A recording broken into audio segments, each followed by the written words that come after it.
Hello everyone. I have changed my opinion on Twin Peaks: The Return. Well, at least partly. Sadly, it wasn't changed through some of the various comments on my video left by people who supposedly totally understood and enjoyed the show.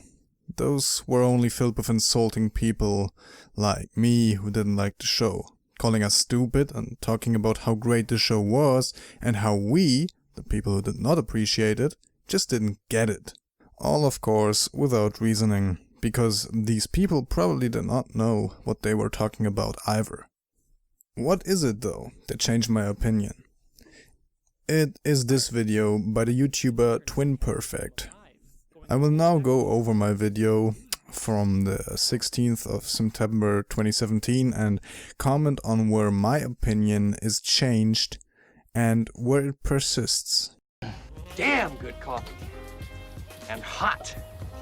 The main problem I have with the revival is that it feels more like Fire Walk With Me than the real Twin Peaks. And when I say real Twin Peaks, I am referring to the pilot movie, the first season and the second season's first half. So from the pilot movie to Leland's death, to put it shortly. The fact that it feels more like Fire Walk With Me is a result of the following points. This is the first thing on which I disagree with the Rouga from the past. After seeing Perfect's video, I no longer dislike Fire Walk With Me. I now think it is an important piece of the puzzle, with a lot of clues. First of all, it barely plays in Twin Peaks. The opening scene after the intro even plays in New York, if I remember correctly. It takes about 4 episodes, I believe, until we even see the Double R Diner or other important Twin Peaks locations. I'm not expecting fan service with a nostalgia trip and that Lynch and Frost wink at the viewers, but I think at least the Twin Peaks should play in Twin Peaks like it used to in the real Twin Peaks. Also, the show features way more David Lynch obscurity and less soap opera and humor. Again, like the difference between the real Twin Peaks and Fire Walk With Me, or any David Lynch film for that matter. Next up, the show barely features any classic Twin Peaks tracks from Angelo Badalamenti. The crazy jazz music, for instance, which really is a brand of Twin Peaks and always set the tone for the weird scenes we got to see in the original Twin Peaks, was always awesome. In the revival, we mostly get blank silence, which gives the scenes a dead, unlively atmosphere. Often we get to hear David Lynch's experimental music, which is cool but in my opinion not fitting for Twin Peaks at all. We just never get to feel that real Twin Peaks charm, that atmosphere, that quirkiness. Wait a minute. DJ Cooper loves coffee. You know, this is, excuse me, a damn fine cup of coffee. In some scenes, Lynch tries to do that, but at least for me it doesn't work. Well, this speaks for itself. I commented on this from the perspective of someone expecting a continuation of the original show. Though, as it turns out, Lynch wanted to give us the evil version of Twin Peaks, created by us, the audience. So, of course, it doesn't feature Twin Peaks because Twin Peaks was killed by us. This also applies to the music, the charm, and the quirkiness. The next points all have one thing in common. They are what they are because David Lynch wants to do anti-television. This is where I understood Lynch back in 2017. This is basically the explanation of TwinPerfect's interpretation, or to put it better, the explanation of Twin Peaks. Anti-television is Twin Peaks, or at least it was supposed to be back in the 1990s. Though what I call out as anti-television is the revival, which for a big part is supposed to be the evil version of Twin Peaks, created and demanded by us. According to TwinPerfect, with the revival, Lynch wanted to feed us our decrepit version of the show that we wanted and show us what we did wrong by giving us clues to find it out.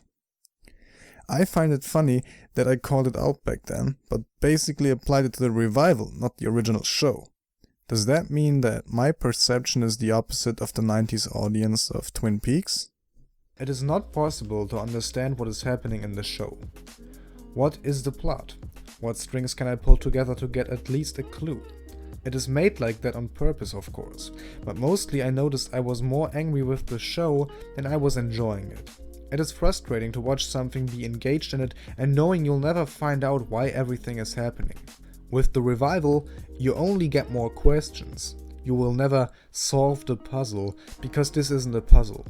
It is either only something David Lynch can understand, or it is just a concatenation of ideas David Lynch had, which he found to be cool, but don't make any sense in a larger context.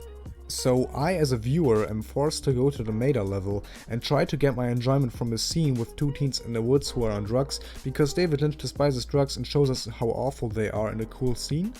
This scene didn't contribute to the plot. Oh shit, I forgot, there is no plot. So I'm right, am I not? I'm supposed to see every scene in the revival as a singular work, not in a larger context. That's why we get so many scenes like the scene with the teens in the woods, don't we? I don't know what to make of this. It is just a frustrating experience. A human being always strives for sense, and if you find out that you'll never understand what Lynch wants to show you, you get frustrated. I'll never know who the dancing dwarf in the real Twin Peaks was. What was the sense of the poem of the one-armed man? Did it even have a sense? I'll never know. Probably it didn't. I just start wondering, what is the purpose? Am I just watching this to be entertained and turn my brain off? Is that how you're supposed to watch this revival? Because it seems to be the only sane explanation, because otherwise you get crazy. As I already said, you can't understand it, so why interpret anything? See, this is wrong. As it turns out, very much is possible to figure it out. And there very much is a larger context, if the interpretation of TwinPerfect is indeed Lynch's idea and concept. Another point of why this feels more like Fire Walk with Me and is anti-television is that most storylines were never finished. Character arcs just dropped, like Ike the Spike, the midget assassin. I'd like to have seen more of him. Too bad. That makes me remember Mike, aka Snake, by the way. I'd like to have seen more of this character too. More than one scene. This is very much true. Dead-end story arcs, just what Lynch wanted to serve us. Bobby also. I'd have preferred to see a normal day at the Twin Peaks Sheriff's Department with Bobby than a scene where people with coal in their face talk about water and wells. This is the water, and this is the well. Which is something I'll never understand. I'd have gotten more entertainment out of a Bobby episode than I got out of this. This is the water. And this is something I still stand by. Unlike TwinPerfect, I do not think that the reason Twin Peaks was loved so much over all these years was the mystery alone, as he puts it. People loved it for quirkiness, its unique charm, its deep characters, its strangeness, and yes, also, its mystery. But instead of giving us a new dream, Lynch wanted to punish us, the evil people who ruined his dream of Twin Peaks. We wanted a solution to the murder, and thus we are the killer of David Lynch's dream. Is it good? Would it have been better if Lynch had given us a new dream of his? Maybe, but would it have been possible? Could we have reset to zero? Honestly, I do not think so. I think, considering the fact that David Lynch gave us the solution years ago, in the 90s, already laid the groundwork for season 3 to play out like it did. There was no turning back. What, all of a sudden the last episode of season 2 has got an actual story that's not on the meta level? That does not consist of symbolism alone? I don't think so. At this point, it would not have worked to make season 3 anything else than what we got. And I do think that that is fair. Now, that's my view on the show. And that's why I say, Fuck you, Gordon. I don't entirely hate the revival. It had some great scenes, but for a true Twin Peaks fan, as I would consider myself one, it was just underwhelming and disappointing. I just think the real Twin Peaks found the perfect balance between the two worlds of Twin Peaks. The supernatural creepy owl world, where you just didn't know what was going on,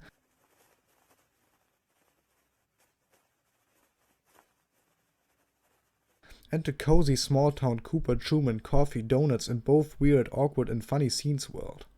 Harry, Albert, and his team are cream of the crop. Albert's a forensics genius. They're working for you. I wouldn't expect anything less. But I gotta warn you, Albert's lacking in some of the social niceties. Nobody's perfect. Isn't that the truth? That was the true Twin Peaks for me. And I'd like to have seen this come back in 2017, but it didn't happen. And yes, I do still feel this way, but it is a naive fantasy to believe we could have gotten the true Twin Peaks, as I call it in this video, after David Lynch's baby was ripped out of his hands by revealing the murderer of Laura Palmer. To wrap this up, I want to thank TwinPerfect for his crazy, and I mean crazy video. I have the utmost respect for the work the man invested into the research and production value of this video, and I want to thank him for making me hate Twin Peaks the Revival less. Also, I want to say how much I admire David Lynch as an artist, if this is all true. Am I happy with how Twin Peaks turned out? Hell no. Do I see it had to go this way? Sadly, yes. Sadly, it did have to go this way.